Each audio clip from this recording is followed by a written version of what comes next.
राणा साहब। ओ hello. Hello. Yes sir. सफर कैसा रहा? Very good sir. ये डॉलर्स तुम्हारे खर्चे के लिए। Thank you sir. ऐसे ही और भी बहुत गड्डियां मिलेंगी। जाओ अब आराम करो, थक गए होंगे, कल मिलेंगे। सुनो,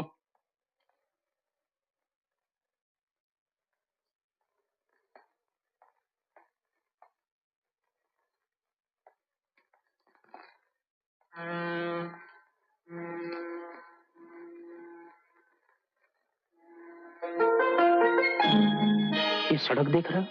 हाँ? इतनी सारी गाड़ियां, इतने सारे लोग, सब एक तरफ जा रहे हैं, कोई भी उस तरफ नहीं जाता। क्यों? क्योंकि ये वन वे स्ट्रीट है, उस तरफ से नो एंट्री। और जिस धंधे में तुम दाखिल हुए हो वो भी ऐसी एक स्ट्रीट है।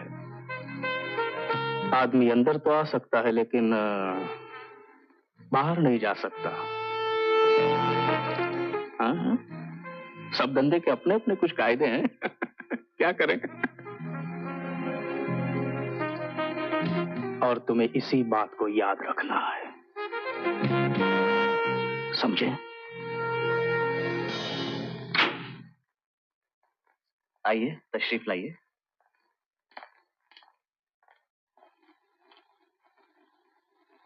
ये है भाई एक छोटा सा फ्लैट, उम्मीद है आप लोगों को पसंद आएगा।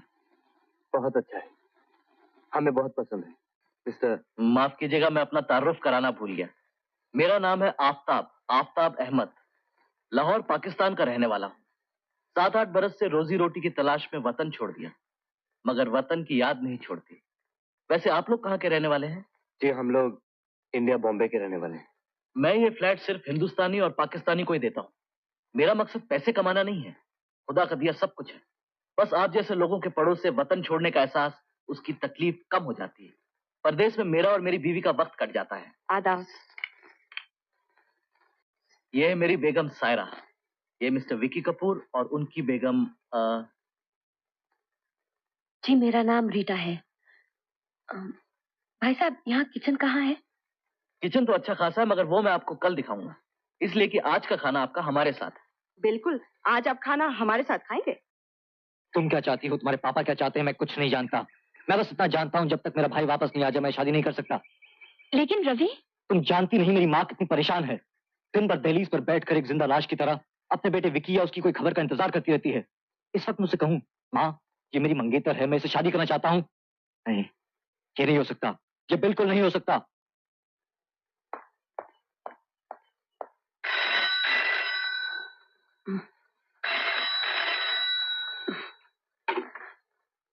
हेलो, मैं राणा बोल रहा हूँ, विकी से बात कर रही।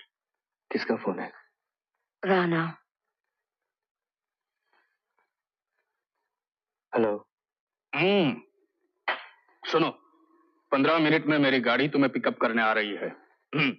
तुम्हें मकाऊ जाना है, एक जरूरी पार्सल लाना है। बाकी की सारी बातें मेरा ड्राइवर तुम्हें समझा देगा, लेकिन जरा होशियारी से, समझे? आप कैसी बातें कर रहे हैं मिस्टर नारायण? भला मरा हुआ आदमी कैसे वापस आ सकता है? ये पैसे अंदर गए और उसकी जान बाहर। हाँ।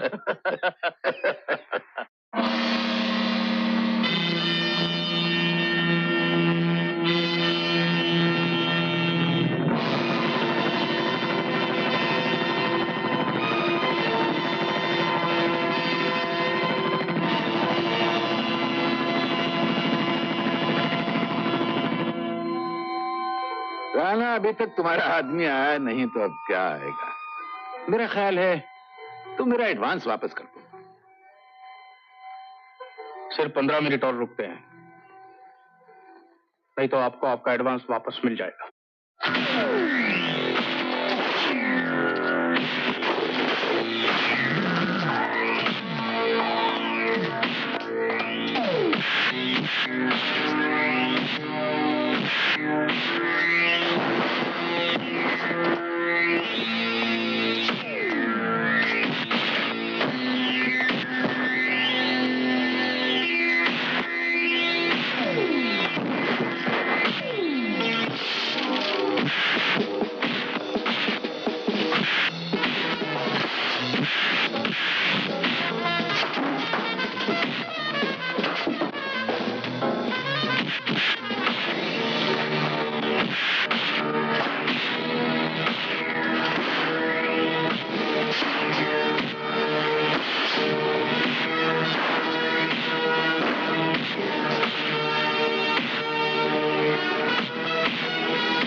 आपने शायद इसको पहचाना नहीं, क्योंकि कुछ देर पहले ये एक हट्टा कट्टा आदमी हुआ करता था। ये सब क्या है? ये आप इससे पूछिए मिस्टर राणा। इन्होंने मेरा यहाँ नहीं आने का पूरा बंदोबस्त कर दिया था।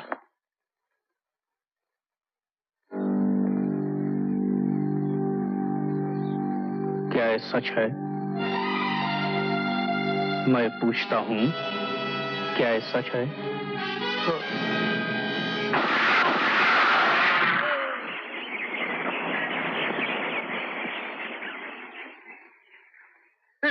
नहीं राणा साहब, मुझे माफ कर दीजिए। राणा साहब प्लीज एक मौका और दीजिए मुझे माफ कर दीजिए राणा साहब, प्लीज राणा साहब। क्या तुम मुझे ये चांस देते? मैं पूछता हूँ, क्या तुम मुझे? हाँ, यस देता।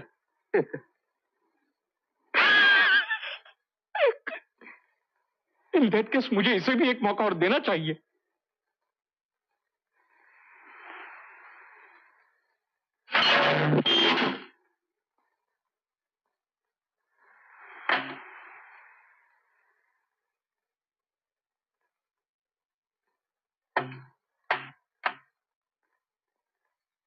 अब हुई ना बराबरी की बात? है? अब तुम जब चाहो रिवॉल्वर उठाकर मुझ पे गोली चला सकते हो। या तुम जिंदा रहोगे या मैं।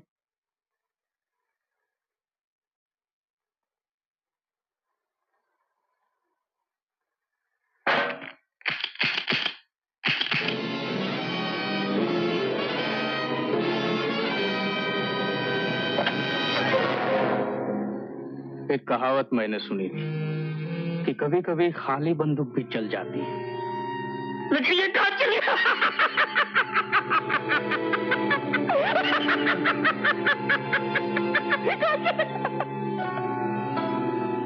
सारी कहावतें सच नहीं होती, मगर एक बात सच है कि भरी हुई बंदूक हमेशा चलती है। देखना है? देखना है?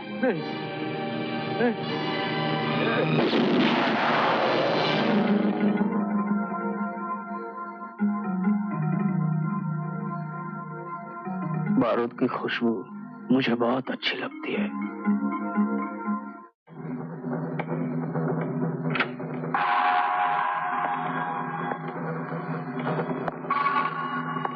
हाय।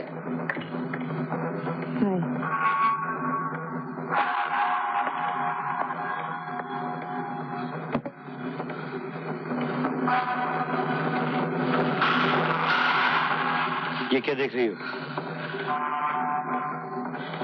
बंद करो इसे। सुना नहीं तुमने? बंद करो इसे।